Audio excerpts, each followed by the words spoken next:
Welcome to this discussion of the class project, an example of Ajax e-commerce. I'm adjunct instructor Charles W. Bill Marshall. That's my email address that you can schedule a conference if you would like to, or a cell phone if you want to call me during office hours. We're doing this as part of CIT253, which is a 3-credit hour course, data-driven web pages. And as always, Blackboard is the official site for assignments and to turn in assignments, but there's supplemental information available at the website listed. No software is as good as possible. Every software I've ever seen, if you would set a group of 3 people around it and look, there would be at least 2 weeks of work that they could come up with in the first half hour. And so it's important to remember that part of quality, and particularly if you talk about the Toyota quality system, is to eliminate waste. And it's wasteful to use more resources than necessary to meet a business need. So for example, if you're getting ready to go do yard work and 3 people can do it in an hour, and 5 people can do it in 55 minutes, it's probably wasteful to have 5 people instead of 3 people. Likewise, if you have software to write, it's important to do what is required to meet the business need, but there will never be an end to changing fonts and, well, what if we did it this way or that way? And so you reach at some point of diminishing returns, and one of the ways to know if you're there is to pay careful attention to the stated business problem and the business rules that you're trying to address. Otherwise, each project can turn into be a labor sink that will never be done. So business rules and a business objective are crucial. And so what are ours? Well, my business objective is to provide an order entry portal for a company with less than 20 SKUs for sale. The rules are, it's only going to take U.S. customers. The sales items are created in 1 business day, so no inventory check is needed.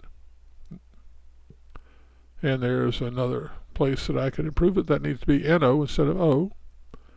All sales are paid for with credit card. The customers can ship to any number of ship-to addresses, but each order ships to a single address. Every customer pays the same price for a given SKU. So each SKU has a different price, but every customer pays the same price for any given SKU. We don't charge sales taxes, and shipping costs are not added to the customer order.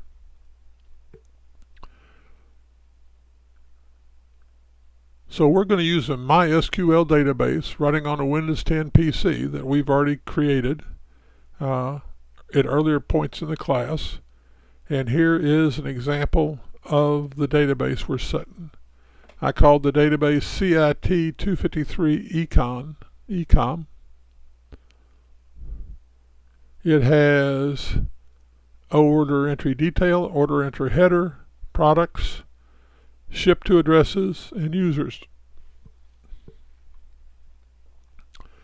You can get the database schema at that link so that you can see all the criteria and all the characteristics of that schema. Well, the first thing we've got to do is build a way to maintain the list of stock keeping units, or SKUs, that we have for sale. So here's a JTable type entry. If we want to add, we click here. If we want to edit this line, we would click here, and if we wanted to delete this line, we would click here. So this is when you're editing an SKU, and you get there by pressing that key or icon. If you press that icon, you get to add an SKU, and you get that type of input. And so, as I said, that's a JTable application. It's using AJAX to reach data on the MySQL server. The client side source is at this URL, and the server side is at that URL. So let's talk about the order entry program itself. The first screen looks like this, where your only option is to log in, and it announces it's for CIT253 e-commerce project. The source code is here, and as you can see, I've changed the name since the screenshot was taken, but at this point in the source code is you would go to localhost/ecom/ajaxorder.php. And when we talk about, well, shouldn't we, and you can fill in the blank with, shouldn't I have a graphic here, and shouldn't this be a different color, and I really like some other font, and so forth. All those are true. But for demonstrating data-driven web pages, I didn't think that that was mission critical, and so really didn't spend much time on that. And the point has been made, well, how does this look on a telephone or a mobile device? And I really didn't spend much time on that either, because if I was developing this in the real world, I would probably be doing WordPress and building AJAX into a WordPress application, which would do a lot of that for me.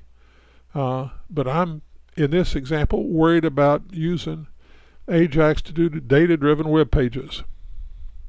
So when we log in, we have the choice to enter our login, and then we can submit to go on in. We can register a new user, or we can cancel the login. The AJAX client-side program that I'm approaching is check user. I'm using a hashed password. I'm connecting to the MySQL, and I'm creating a session. And from now on, every time I do something back on the server, I'm going to check to make sure that that session exists, which will keep somebody from drilling into my application. And I ask you to check the source code to observe how I'm doing those things. I'm also checking for SQL injection anytime that I'm passing data in to the server side. Or, like I say, you can register a new user. And I'm really not doing much, because I have another screen to capture the ship to. I don't have any need for accounts receivable, because everything's being done by credit card. So is this an overly simplistic application? It is. I defend that again by telling you that it's designed to demonstrate data-driven web pages, and that's what I really focused on. The add user is this source code if you're interested in that.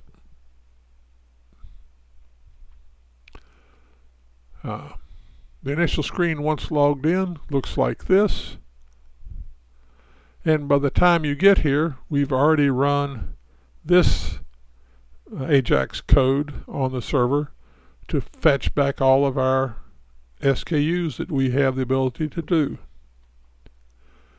And we've checked a session to be sure that we have a session open. We've loaded all the product SKUs from MySQL. We've built a client-side array of the SKU objects so that we won't have to keep going back upstream. And because we only have 20 SKUs, we can keep it all on the client side. We could probably keep 200, although much past 50, the selector would really be a problem. The user selects the SKU from a pull-down. When they do that, on the client side, it loads the fields on the screen based on the selection. It takes the selected value, looks it up in the array of SKU objects that we built, fills in the data screens, and calculates a total line value based on the price times the quantity field. And here is the SKU, the program that does that.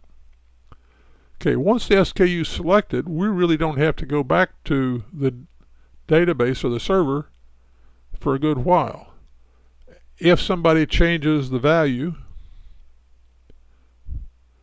as that value is changed, it throws an event and we recalculate that quantity times that price to get the order line cost, which is all we're saying there. And so when somebody presses the button that says add the item to the order, we move this current SKU object from our SKU to an order array of C order, which is a list of the orders and quantities, and we calculate new order totals for the sale value and the number of pieces. When the add item to an order is clicked,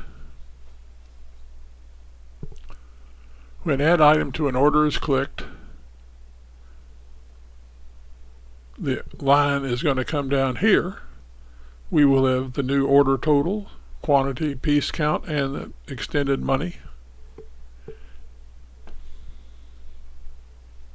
And all this is done locally, so we don't have to go to the server.